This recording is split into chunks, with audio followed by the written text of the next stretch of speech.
This is the K953 Sports Show podcast, brought to you by the Fan Zone in Wilmer's Candy Mall.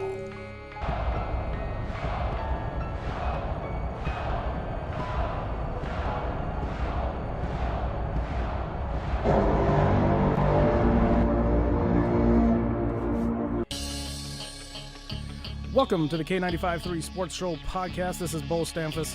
I'm here to get you ready for the first game of the season for the Vikes against the Niners at home, the home opener. As usual, please hit the subscribe button down below, and if you look to your right of the subscribe button, you'll see there is a little bell next to it. If you click that, you'll get notifications on your phone when I officially publish the episode each week. So please do that. As usual, please email me your Mount Rushmore of Vikings players. They can go to my email, K953sportsshow@gmail.com. That's K953sportsshow@gmail.com. With me today, Stephen Ray was going to join me this week, but he had something come up, so I called in my backup, which is my dad. So Rolf is here again to visit this week. Good evening. I'm ready to go. All right, awesome, and we found. I became friends with a 49er fan, I guess you could say. So Smart man. So we got Tim Jackson here, who's a 49er fan, and you grew up in Oklahoma, but you're a Niners fan. Yes, and Oklahoma, of course, we don't have a pro football team. But they had Dallas, and I wasn't going that route. So Yeah, don't blame Dallas. Dallas and the 49ers had a good rivalry back then, so I became a 49ers fan about the time Joe Montana started to do his thing. Nice, yeah, nice. So you jumped on the bandwagon, you're saying? Something like that. Yeah, I almost jumped on the bandwagon once. And I fell off and said, no, going back to purple. Yeah, there you go. So what we're going to do here is we're going to start off, as everybody knows who has been listening, we've been doing a Mount Rushmore. And even though Tim is not a Vikings fan per se, as his number one team, I'm always interested in even an outsider's perspective on who they think an all-time Vikings 4 players are for their Mount Rushmore. So Tim, go ahead. Let me know who you put down for your Mount Rushmore Vikings players. Well, I've been watching the Minnesota Vikings since about 1994. As far as kind of a fan of them. I'm a 49er first, but I do like watching the Minnesota Vikings since I'm here in Minnesota. And so mine's going to be not so in depth, so far back. So to start off with Chris Carter, it's hard to leave him off the list. No, agree. And John Randall, who I personally know, I actually sold his place out on Green Lake, so I can't leave him off the list. Yeah. He wouldn't like that. But he's also a great player.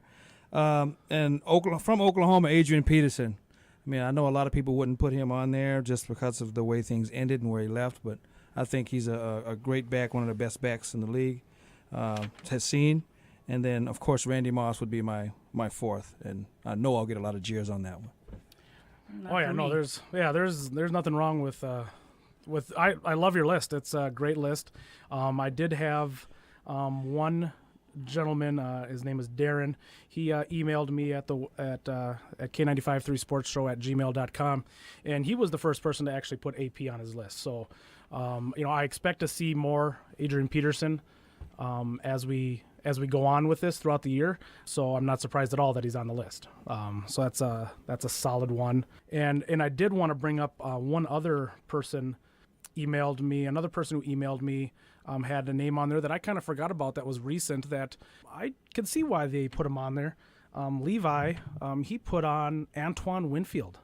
Oh, cornerback, yeah. Yeah, I mean, you think of people around in the 2000s besides Adrian Peterson that could go on that list.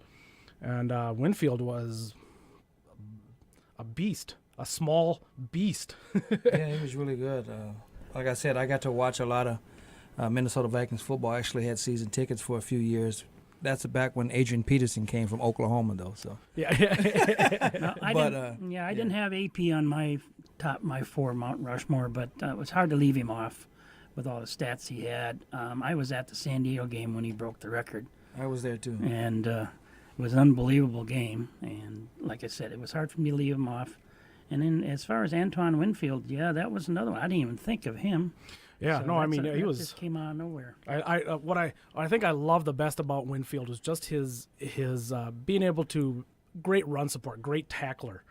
I loved watching the guard or the center pull out towards him, and he just kind of did like this little duck under, like he would almost like he was just trying to get just below his arm, and he was like, like some Matrix type stuff.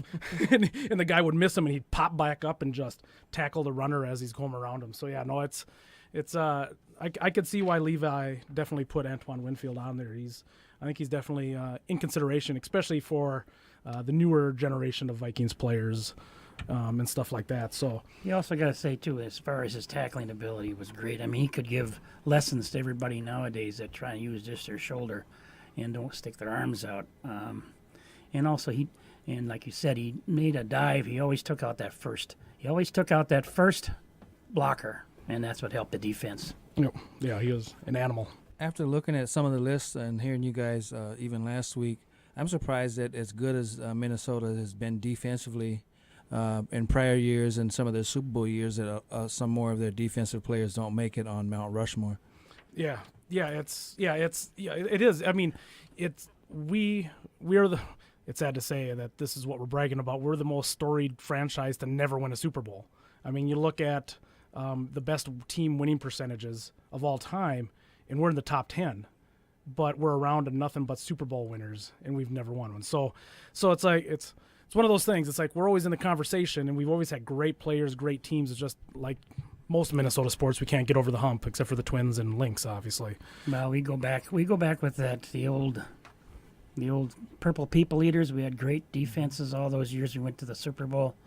With the exception of one against Oakland, the defense held these teams to 6 and 13 points, but our offense never showed up until the fourth quarter. So that was unbelievable to put up with that. So, 4 of them. Yeah, so awesome. I like your Mount Rushmore there, Tim. I appreciate you doing that, the outside perspective. So let's get into the kind of the nitty gritty here. Let's talk Niners. I've been doing some research on them and stuff like that.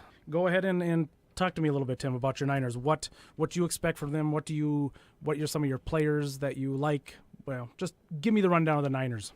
I'm excited about what they have put together as a team. We're dealing with a few injuries that's going to hurt us to start out the season. I thought Richard Sherman was a good pickup.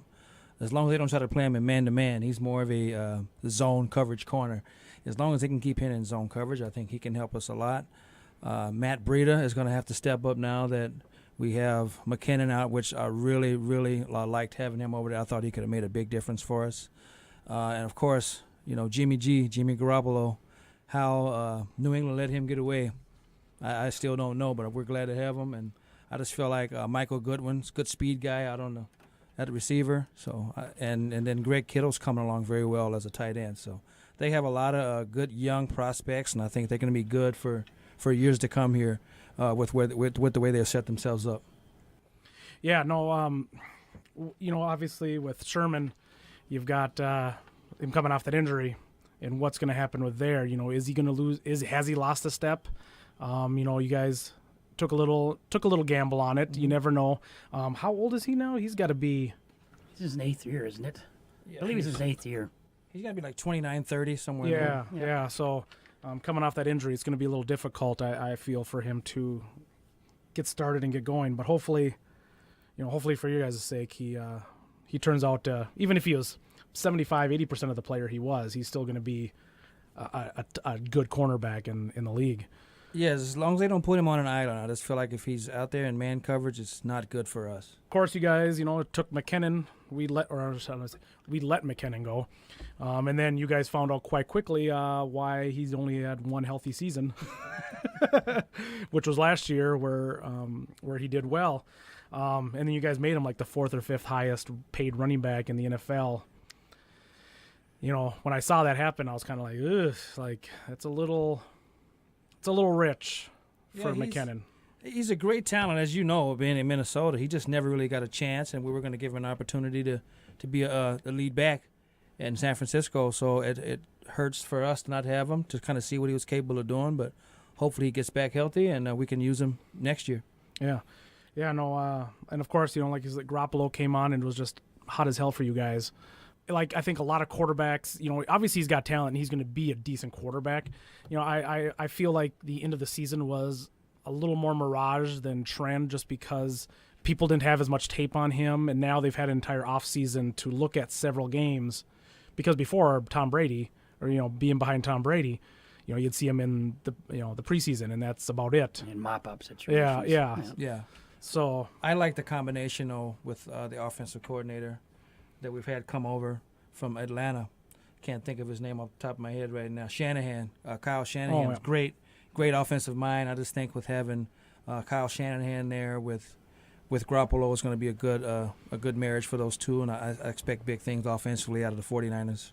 So I will ask you then, what do you predict for your Niners? I'll just let you know, last week, you listened, but you heard, my dad said he picked them to be one of the wild cards. Yeah. I have them probably like the 8th or 9th seed, if there was that many. I think they're just going to fall short. I'm looking at probably like 8-8, maybe the top 10-6. That's how I kind of 7-9 to 10-6 is kind of where I see them kind of landing in. What's your thoughts? I got them at about 10-6 is what I'm looking at. They have a favorable schedule. If they can play any type of defense and be any good defensively, I think they can get to that 10-6 record with the schedule they have. Yeah, they definitely. Play Seattle twice and Arizona twice, and we know they're both in kind of rebuilding. They're starting over, so I think those are 2 games, 4 games that they can pick up right there. If they get those, I think 10-6 would be pretty easy. Before I came, I went through the San Francisco listing of all their players, and most of them, we got a lot of injuries to start out the season, so it's going to affect them in the first 2 or 3 games. Plus, you got, 1 or 2 suspensions in their team, too? Yeah. 4 games, so... Yeah, Reuben Foster, right? He's suspended. Yeah. And I thought someone else was on there, for drugs, and he was originally arrested for... Was it beating his girlfriend or something? And then it was domestic. Yeah, and then she pulled out of it, and then you guys. I was looking at stats last year. You guys lost Dante Johnson and Eric Reed. That's two of your top 3 tacklers from last year. Yep. In the secondary. In the secondary. So like you said, they got Sherman to take the place. So I mean that might help a little bit, but the safety position might be a little more sketchy for you guys, especially without Reed back there, because he was a solid player. Yeah, and that's just it. It's again, if they can do anything, if they can hold up any on the defensive side, I think they got a chance. I think offensively we're going to be okay, even with McKinnon being out. Matt Breida really played pretty good for us last year, along behind Carlos Hyde. So I'm not too disappointed in McKinnon, but of course it'd be better to have him. But offensively, I think we'll be okay, and it is going to be on our defense whether we have a good season or not. Yeah, the Niners looked at Breida and was like, well, he's not going to be an every down back, so that's why they went after McKinnon. But I didn't look up their size comparison, but they got to be almost very similar in size, aren't they? Yeah, they're pretty close. Okay, that's what I thought. So, well, yeah, you guys, I think the Niners are definitely an up and coming team. If this year they don't make it, I think into the playoffs, I think next year there definitely should be almost a lock to do that, or even win the division maybe. Well, like I said earlier, they're going to have to get healthy because they've got some decent players on that team, and they're kind of banged up right now. And you've got also your tight end, Kittle. Kittle. He's been banged up. He's kind of prone to injury, as they stated on the website here too. So I don't know a lot about the 49ers, so I had to really get online here before I came out here tonight to a little bonus up on it. But that's what it looks like to me, is they got to get healthy. If you go back and look at the history of tight ends, though, most tight ends don't make 16-game seasons. It's pretty rare to see a tight end to make 16 games. But if he can stay healthy, he can really help us a lot offensively. Well, either way, I think this Sunday's game is going to be a relatively solid game. So let's go ahead and start talking about the game on here. Let's first thing on the itinerary here. What will need to happen for the Vikings to win? For me, obviously, for us, that's for the Vikes, it's the offensive line. Now that we've got most of them healthy, how are they going to come out and protect Cousins as he drops back? I'm not too worried about the run defense run blocking, because we're definitely a better run blocking team than we are a pass blocking team. But I think that's one thing that they need to block well. And on defense, just confusing Garoppolo. He is still new. So we've got the mastermind Zimmer dialing up some plays to confuse him. And that's what, to me, that's what he does great. Tim, what's your thoughts? For the Vikings to win, I just feel like they have to lean on Dalvin Cook, run him, get a solid running game get started, and defensively put pressure on Garoppolo. I think that's the formula. It's nothing. It's not rocket science. You're playing against a team that you should beat at home, first game of the season. So I don't think they need to do too much. And me again, I'll just go with they've got the offensive line has got to protect Cousins. We've got to get a running game going. I hope Dalvin Cook has a big game so we can keep that play-action passes, because I think Cousins is probably one of the better play-action pass quarterbacks in the league. And if we can get that fake and get number 14 and number 19 one-on-one on somebody, this could be a really good game for the Vikings. But then again, also the defense has got to cause havoc to make them get jittery. Yeah. No, I agree. That's the I think another thing that needs to happen for the Vikes, and I'm gonna bring it up. Actually, I'll wait until we get down for the matchup side of it, and I'll bring up what I was just gonna say. But let's go. What will need to happen for the Niners to win? The 49ers are gonna have to throw the football. They're gonna have to play fast and try to get a lead early.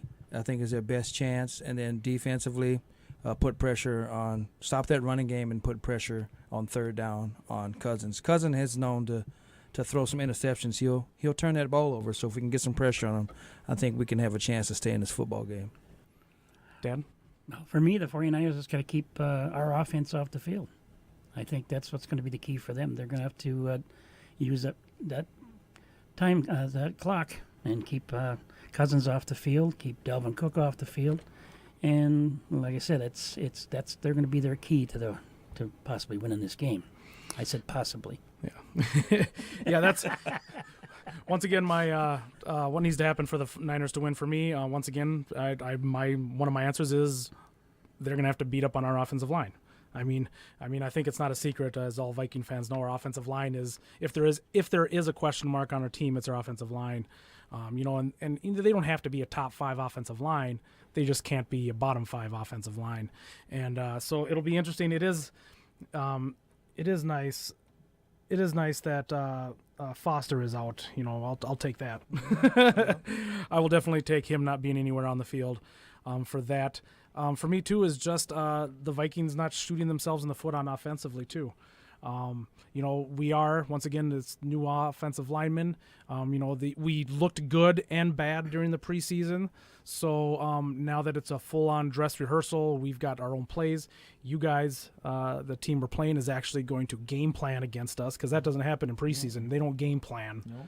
So now that they're going to be game planning against what we do and what they've seen of us, it'll be interesting to see. As long as we play mistake-free football, that's a team as good as the Vikings should be. When they lose, it's because they usually do it to themselves. That's agreeable. And make That's dumb agreeable mistakes. On that. Yeah. As far as the Niners are concerned, their defense. They are kind of weak in the middle on the defensive line, is what I've read up on them. But their ends are reasonably good defensive ends. But like you said, with Foster out, that'll help. Getting third down conversions for both teams is going to be huge. Whoever wins the third down battle early, I believe, is going to have an advantage. Yeah, and another point I was going to make about what the Niners need to do is to win is to stop our front four. I was looking. It looks like you guys have a rookie starting at right tackle.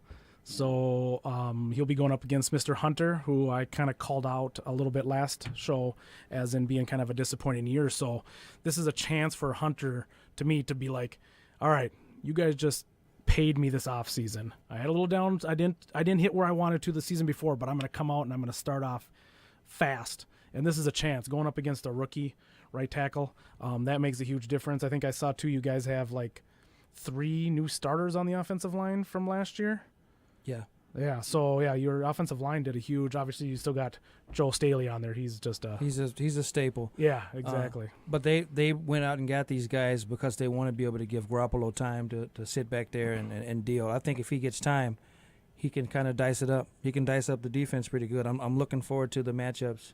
I want to see what Goodwin can do against this touted Minnesota defense. And that is actually my matchup one of the matchups I put that I'm excited to see what Rhodes and then our safeties over the top can do with Goodwin, because obviously he's extremely fast, and he can take the top off the defense. And, obviously he's going to be going on Rhodes more often than not. I don't know if Rhodes will follow him around. I don't know if Goodwin's quite that good enough for Rhodes to be like, I'm going to follow. But Trey Waynes is also deceptively fast himself.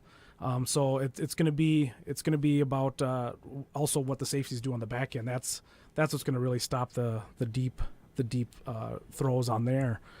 That's the matchup I want to see. I want to see us get as many opportunities with Goodwin on Trey Waynes. I think that's the weakness. That has been the weakness in Minnesota's defense. Only Trey Waynes coverage. It's what has been the weakness, the only one, but it's him. His coverage has cost them. So it's going to be huge just for try to get some matchups against Trey Waynes. Well, I think something that's going to happen too. Hopefully, we'll see it in the first game, and they've been kind of alluding to it during the preseason when we got Iloka from Cincinnati that Mr. Zimmer is going to throw out a 3 safety defense. And I think that's going to maybe throw a little quagmire for Mr. Guapolo. Yeah, I've seen. That's hard to say. Put some rocks in your mouth. I've been reading what I've been following the Vikings as I usually do, and they've been talking about that they've been practicing that 3 safety set a lot in practice. So I expect to see that a lot during the season. Actually, I don't know who the linebacker is going to be. Because I would assume it'd be almost like a nickel defense, and then instead of 2 linebackers, you have the other safety. I don't know if they would do a dime. Would they do a dime with the safety in there instead of a linebacker? I mean, you kind of have to have. I heard they're pulling a linebacker. Is what I've heard on that. They're going to pull a linebacker and bring in the safety. I actually like a matchup with a speedy receiver or even a back against a safety or a linebacker. So we'll see how that works out for them. I mean, that's normally where you attack. And the defense is when they bring in a third safety or a third corner. That's who you want to run your offense against. Because that's what I was trying to think, is if they have Iloka down there, but of course Kendricks is super fast. The third preseason game, I mean, he was running down the field with the tight ends and the slow wide receivers 30 yards plus, and he was right on their ankles. So he definitely has got the speed to do that. One of the matchups I was mentioning, of course, was the one going up against the right tackle with Hunter. That should be interesting because, I think Staley's going to hold his own with Griffin to most point. I mean, Griffin will get his sniff because that's Griffin. Oh yeah. He'll eat a little bit, but he's not going to be full at the end of the game by no means. Yeah. With Kittle being hurt, I wouldn't be surprised if they kept him in to help out with our rookie tackle there to kind of chip off on Hunter a little bit. I think Richardson and Linval Joseph are going to cause some havoc in that middle too. That's going to help, and that's you just happen to probably see maybe a double team on Griffin or something, and Linval and Richardson, and we hope Richardson comes back to his own. Yeah, I think he's a huge wild card for us on the defense. Or are we getting the Richardson from last year who kind of disappeared on a good defense, or are we going to get the defensive rookie MVP who was just killing it for the Jets? That's definitely up for there. So let's hit up on final score. What do you guys have for a final score? What do you think's going to happen? Tim, we'll let you go first. Well, that's hard. Bad news first. That's hard. It's really hard to say because it's the first game of the season to give a score. But I don't think on our end, if it's a high-scoring game, it's not good for us. We need to keep the score down to be effective to win this football game. So I'm going to go out on a limb and say 2017 Niners. Oh, jeez. Okay. Homer. It bleeds red. Oh, it is red. Okay, got red on. Oh, yeah, okay. I'm going to go with 28-10 Vikes. I think the defense is going to show up on Sunday.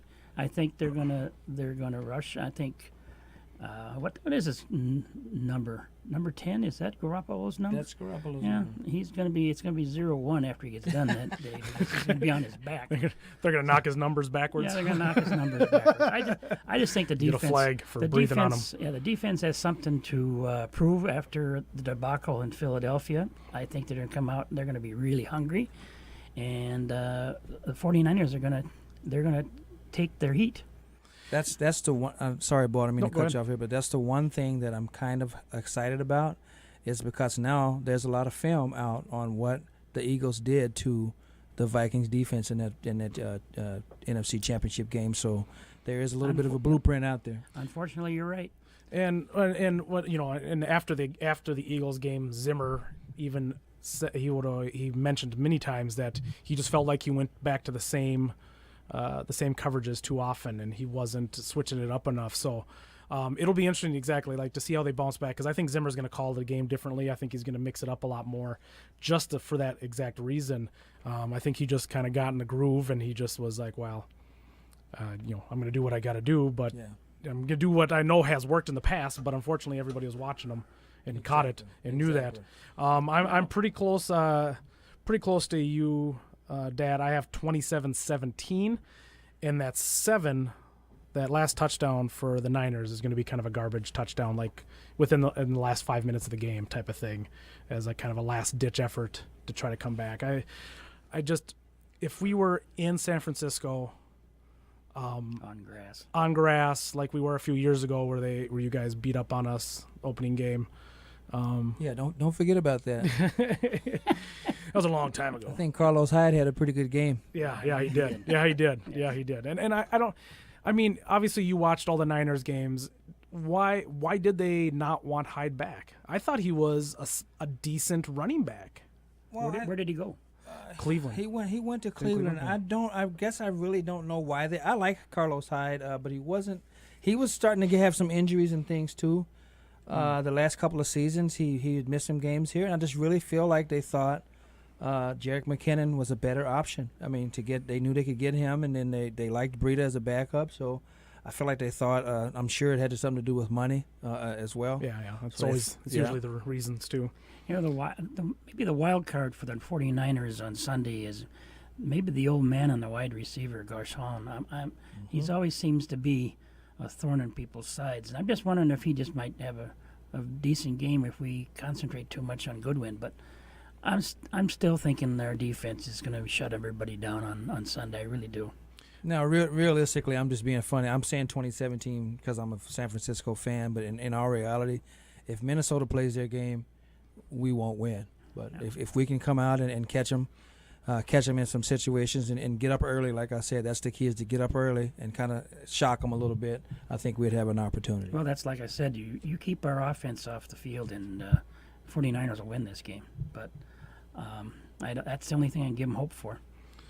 Yeah, no, it's it'll either way, it's going to be a fun game to watch. I know I think the first half is definitely going to be closest, and then we'll just kind of inch away as the game goes on. Wear them out. Our defense, I feel, is just going to wear them out. It's kind of nice to finally be just kind of talking highly about the Vikings and them having a solid team again, and having a defensive team. This hasn't happened in my lifetime since the Tony Dungy years in the '90s, and I was a casual Viking fan at that time because I was just so young. But it's nice.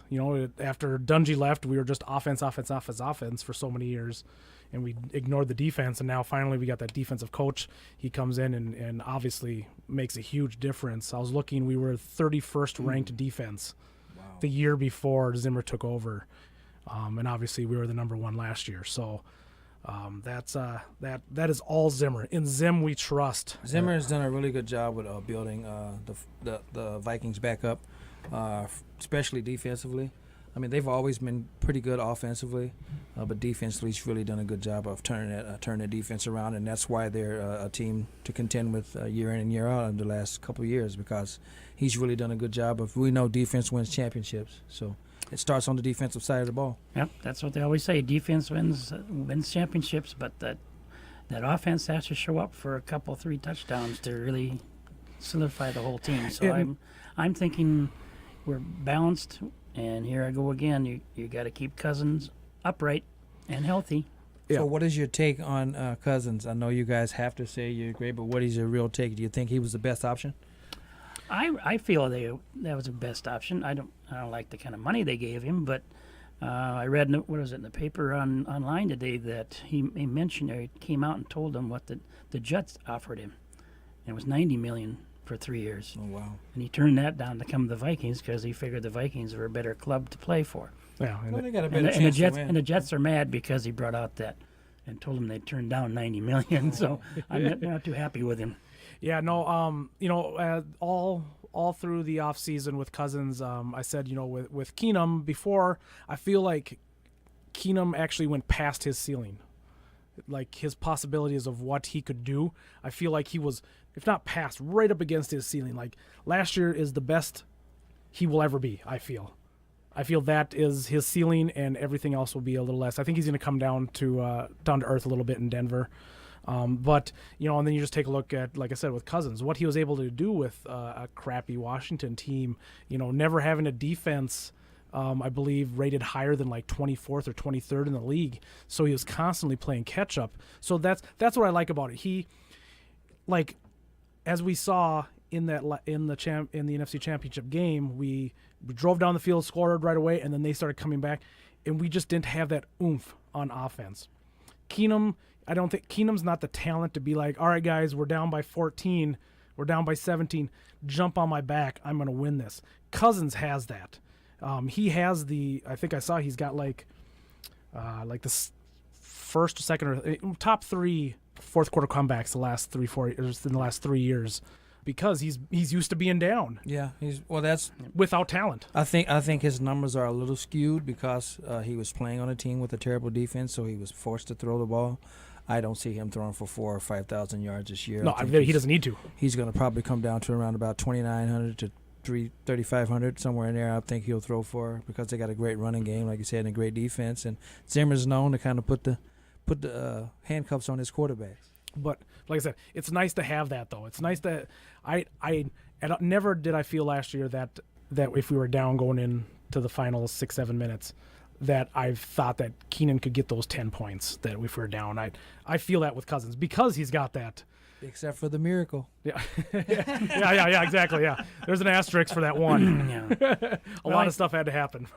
I think as far as Cousins signing, I really, really feel that this is maybe the quarterback we've been looking for, that we've been wanting to be there more than 1 or 2 years. I don't think we've had that, and I'm going to stick with this. I don't think we've had that since we had Culpepper. And Culpepper, if he wouldn't have injured his knee, I think he would have been one of our greater quarterbacks, because I just thought he had a good throwing arm. I agree.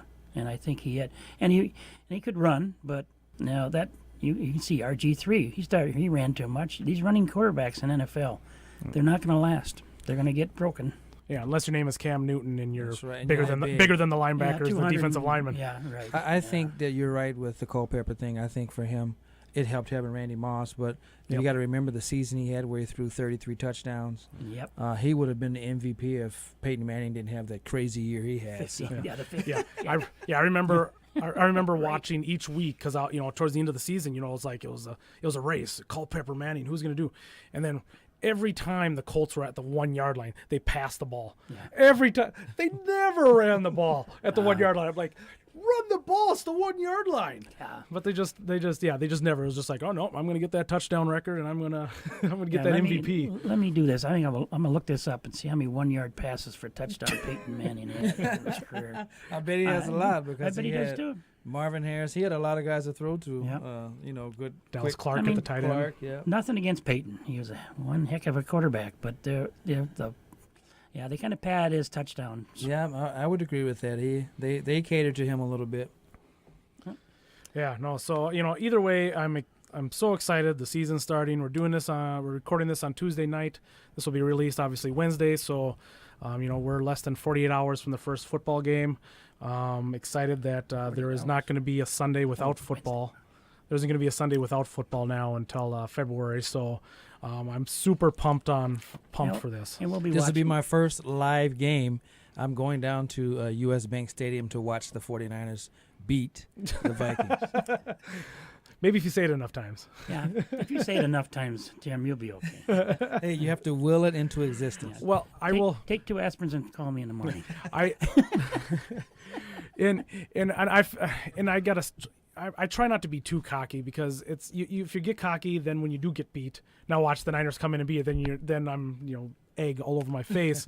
It reminds me of another good friend of mine who's a 49ers fan, Leo Martinez. The year Favre's first year, and the Niners. Wow.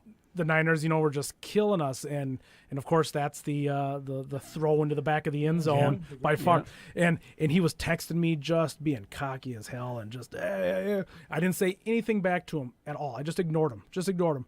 Then the touchdown hit, and I just all I wrote back was, "That's why you don't talk till the clock hits 0." Yeah, that's right. Yeah. And he didn't have much to say after that, but that was the same thing with the New Orleans Saints, because I do like, don't get me wrong, I like Minnesota. I just like San Francisco better, but Minnesota's my second favorite team, so That's right. I do like them, and so I do follow them. Like I said, I've had season tickets. I've been to multiple games. I was also at the game where Peterson broke the Russian record against San Diego. There was another record broken that day. Can you tell me what it is? What was it? Oh boy, I can't recall. The kickoff, the missed field goal, 109 yards. Yes, 109-yard return. Yeah, that's I totally right. forgot about that. A lot of people I forget did. that. That was the other record that was broken that day. And even to go deeper into that, they had 400 yards rushing. The backup running back for Minnesota had over 100 yards rushing as well. Yep, the same as well, right? Yeah. So Well, Tim, I've gone through 4 Super Bowls, and in 2005 when the Wilfs bought the Vikings, and they came out here to the Dean Johnson brought them out here with Lester Bagley to I don't know, schmooze or whatever, and I met and introduced myself to Ziggy, and I told him one thing. I said, "Would you give me a Super Bowl before I expire?" He promised me one, so I'm 70 now, and I'm going to hang on until he gives me one. Good luck. Well, we don't have that problem over in San Francisco. We got about 5 of them. Yeah, okay. And I've heard that before. And speaking as your son, if it does happen this year, you can last longer than this year. You can, Oh, sure, yes. I would appreciate it if you lasted a little. You were like, all right, they won. Yeah, I know. You You never can know. last. If we longer win than a Super Bowl, I may have the big one. You never know. Well, I felt like they had a really good chance last year. I thought that was one of their best opportunities. Not to do too much digging at you guys, but there's only 2 teams that's won 15 games that didn't win a Super Bowl. Yeah. I I know one of them. New England is the other. Yeah, they were undefeated. So see, we just scoot underneath that, That's why, and I've always said too, when we make the Super Bowl again, we have to win it. Oh, yeah. Because Yes. I don't, there's us and the Bills that have lost 4. Obviously the Broncos had lost 4, and then they won 2 with Elway, and obviously one with Manning later. So they've gotten away from that. But at least the Vikings spread theirs out over several years, where the Bills are just like, no, we're gonna just lose 4 straight, just be done. So we can't be the only team that's 0-5 in the Super Bowl. So I'm kind of. Who knows if we would have won last year, if we would have made it or not. But if when we make the Super Bowl, the Vikings have to win it. We can't go 0-5. That just gives more ammunition to the drunken Scotties on the other side of the border, and they don't need any more. Well, see, I go around town, and people always come up to me that know how big a Viking fan I am, and the first thing out of there, besides "Hi, Rolf," it's how are the Vikings going to do this year? So I have to give them my really well-knowledged prediction. Really, not really. I think it's more of a Biased prediction. hopeful prediction, or optimistic, cautious optimistic, whatever I'm in. But I'm there for the purple. Yeah. Every Thick and thin. every year there's a surprise team that comes out. As you know, about 50% of the playoff teams don't make it the second year. Yep. So I'm with you. Like you said last week, I do think that San Francisco is going to squeak in. But I really think what Zimmer's doing, the process he has, and I think they have a good shot again to make a good run at it. Well, like I said last week too, that the Rams I had picked to win that that division, but I think the Chargers are going to be the ones that, and I don't know, maybe they changed their coats when they went to L.A., but they seemed to play a lot better last year than they ever did in San Diego. Phillip Rivers is a good quarterback, and he stayed the course and dealt with it. They had a kicker. They might be a whole different story they're talking. Yeah. No, it's true. But the guys, it's going to be a fun season. It's going to be a great game. Well, I have an itinerary to talk Minnesota Twins, but we got going long here on the game, so or on the preview for the game, and Plus, the Twins kind of suck this year, so we'll Tell me how push. you really feel. We'll push it back, and we'll hit on the Twins here by the end of the season, either way, or by the end of the month, or before the end of their season, or maybe right at the end of their season when we can put them in there just to kind of do a review of them. But I think we're going to kind of wrap it up here, guys. As always, listeners. Like I said, hit the subscribe button, hit the bell button next to it if you want to get notifications on your phone when I have published the new sports show. And as always, get your Mount Rushmore to me, K953 sportsshow at gmail.com. That's K953 sportsshow at gmail.com. Father, thank you, or Dad, sorry. I don't know why I call you Father. I don't know, I feel like I'm too old to call you Dad. I don't know, Father sounds more... Well, okay, respectable. Luke. Let's you'll be coming back for after the Packer game, because next week we will be having Dr. Brian Paulson, chiropractor here in town, who's another fellow big Viking fan like myself, and we are going to have the worst of the worst enemies. It's not so bad because Tim's a Niners fan. We don't have a huge rivalry with Niners.